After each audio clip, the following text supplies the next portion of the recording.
I am Mark Drabenstott, Secretary General of the Global Coalition for Efficient Logistics.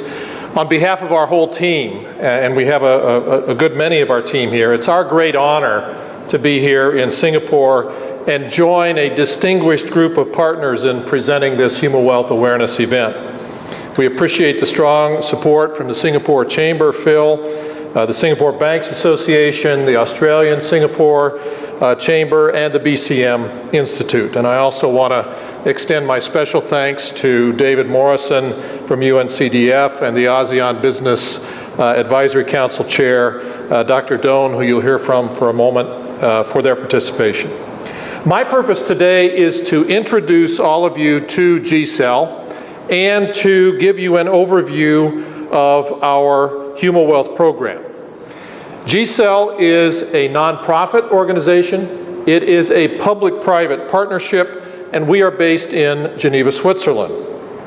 We bring together more than 30 governments, 13 NGOs from around the world, and with members and supporters who include the WTO, the United Nations, and the OECD, as well as many world-class private sector firms from the finance, insurance, and technology industries. We are all meeting here at a critical turning point in our global economy, the one that I believe will define the economic future our children and grandchildren will enjoy. It's clear to all of us that building a prosperous future with strong economic growth will not come from increasing public debt. That will only make things worse, not better. No, the solution lies in stimulating entrepreneurship and innovation in the private sector and doing this in a way that helps all companies, small, medium, and large alike. The solution must also help these firms reach new international markets and tap into world trade, as our first speaker has already said, the real key to future economic growth. Well, recognizing that trade is really the linchpin to our economic future, GCEL's mission is to deliver a new 21st century platform for global trade and commerce and provide a roadmap and the tools to reduce trade costs by up to 30% and business operating costs by up to 15%. And we intend to do this in a way that is open to all regions of the world and to all firms regardless of size. It is certainly fitting that we meet here in Singapore, truly a global leader in logistics efficiency and in the service industries that have fueled your progress. We congratulate your outstanding achievements. Your port and national single window are the envy of the world. And your finance, service, and technology industries rank among the most competitive in Asia and in the world. More than anyone else, Singapore understands that trade is a two-way street. And the benefits of trade are optimized only when your trading partners match your own efficiency. The challenge for Singapore is that very few of your trading partners have achieved the same level of efficiency, whether in Asia or across the globe. The goal is to create shelf-to-shelf efficiency. And this is a global challenge that no one nation, no one firm can meet by itself. No, this is a task that must join together the best efforts of all of us. GCEL's global initiative is entirely focused on delivering shelf-to-shelf efficiency all around the world. We're providing the tools and roadmap to do this, but we are also bringing together key public and private stakeholders from around the world to trigger its deployment. We recognize that such efficiency gains can best be achieved through a global initiative that offsets geopolitical concerns, and this is a hallmark of our Human Wealth program, as you will see. Building this 21st century trade platform will allow Singapore to reap many significant benefits. Let me list just four. One, Our Human Wealth program will bring your trading partners to the same levels of trading efficiency you already enjoy. This will spur new trade and advantage your highly competitive service industries. 2, Human Wealth provides the tangible platform on which to rebalance the global economy and grow the Asian region. This means market growth in your own backyard. 3, this initiative is founded on a bold leap in innovation, one that will unleash powerful gains in productivity, the real driver of prosperity. And this fully aligns with your long-standing track record of success in technology. One reason that Singapore Infocom was an early GCEL supporter. And fourth, it will also open huge new markets in the very industries in which you excel: finance, insurance, technology. In the end, a 21st century pipeline for trade and commerce means that businesses here in Asia and around the world will all need more of the very services in which you already hold a commanding competitive advantage. Singapore understands both the virtues of logistics efficiency and the essential elements of creating it. Your track record speaks for itself. Sadly, the same cannot be said for the rest of the world. Indeed, logistics represents a fundamental global problem that goes largely ignored.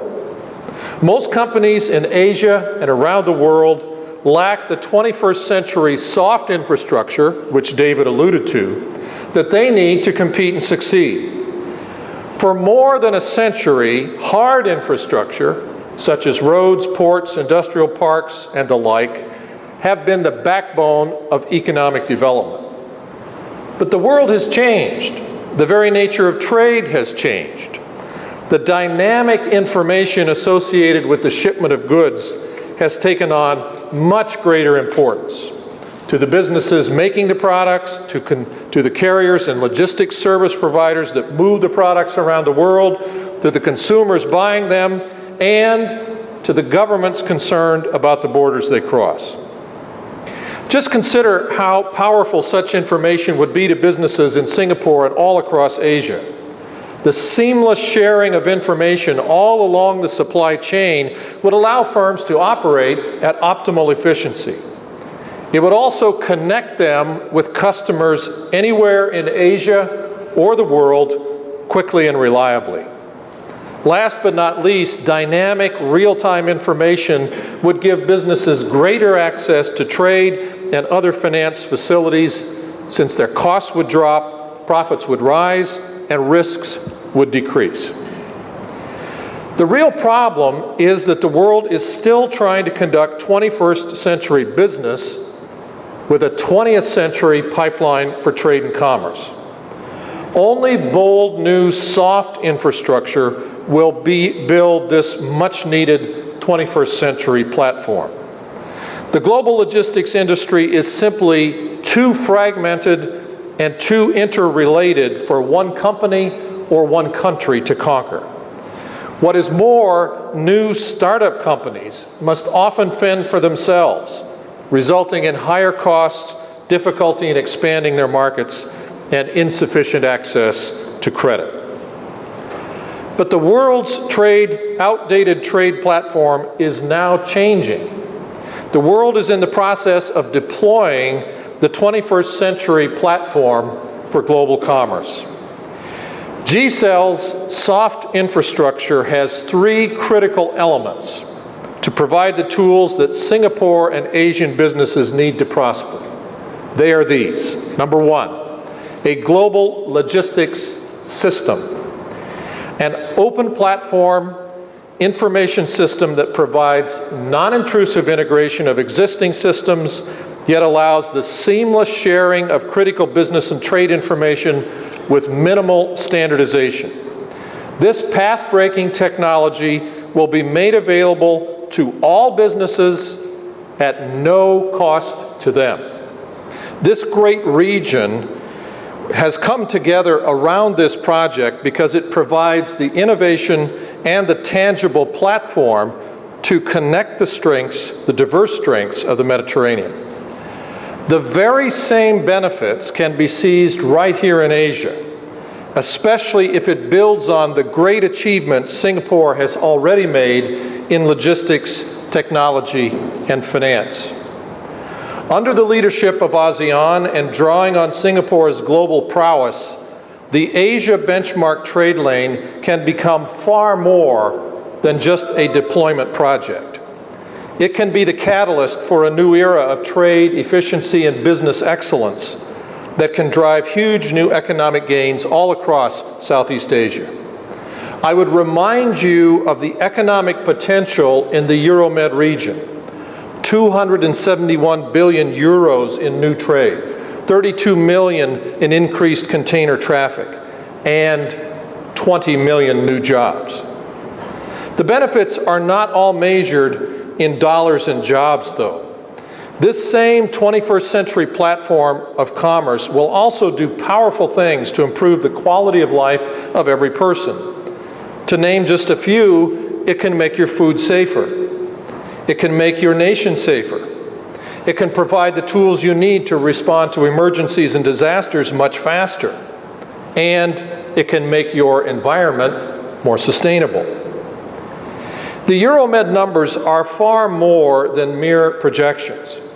They are the tangible targets that can transform the vision and decisions of government and business leaders alike. As I mentioned at the outset, our global economy is truly at a turning point. We can harness the power of innovation and find a new path to prosperity. Or we can let the legacy of debt and a spirit of malaise paralyze us. GCEL is committed to the former. We believe the time is right for all of us to come together to build the new pipeline for commerce that Singapore began, but that the whole world needs. That is why we are pleased to join public and private leaders from ASEAN to work together on a project that can do for Southeast Asia what the New Dimension Green Corridor is now doing for the Euromed. We welcome Dr. Doan's invitation to convene a high-level think tank next month to put this plan into motion. Seizing this initiative will deliver the innovation that fuels your economic ambition, stimulating rapid growth in service industries and giving your tech-savvy companies an even bigger competitive edge in Asian and global markets. In coming months, GCEL will be giving special attention to selecting the finance, insurance, and technology companies who will deploy the technology that drives this new platform for global commerce. How will these companies be chosen? GCEL is committed to an open, transparent process of tendering, which at the same time must also be a genuinely global program. Therefore, the 28 participating companies will each come from 28 different countries, 7 from each of the 4 regions of the world. This means that Asia will have 7 participating businesses, each from different countries.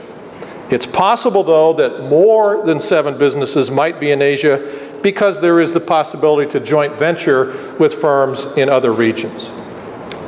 If Singapore's banks, insurers, and technology companies want to lead in this global initiative, they must engage, and they must engage quickly.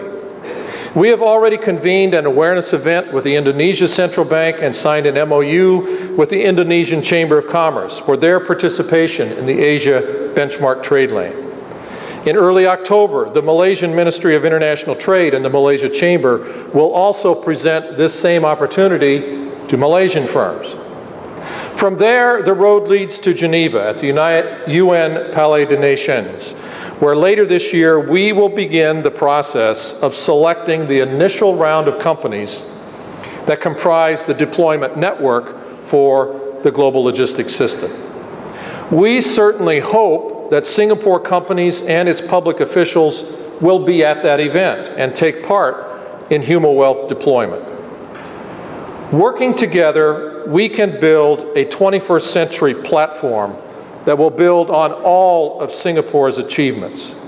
Such a platform will create trading partner efficiencies that match your own. It will grow buying power in your most valued markets in Asia. And it will put your highly competitive service industries in an even stronger position to thrive. Today, everyone in Singapore and the rest of Asia wants to travel the road to prosperity. The question is no longer where to start and how to enlarge markets, create jobs, sustain growth.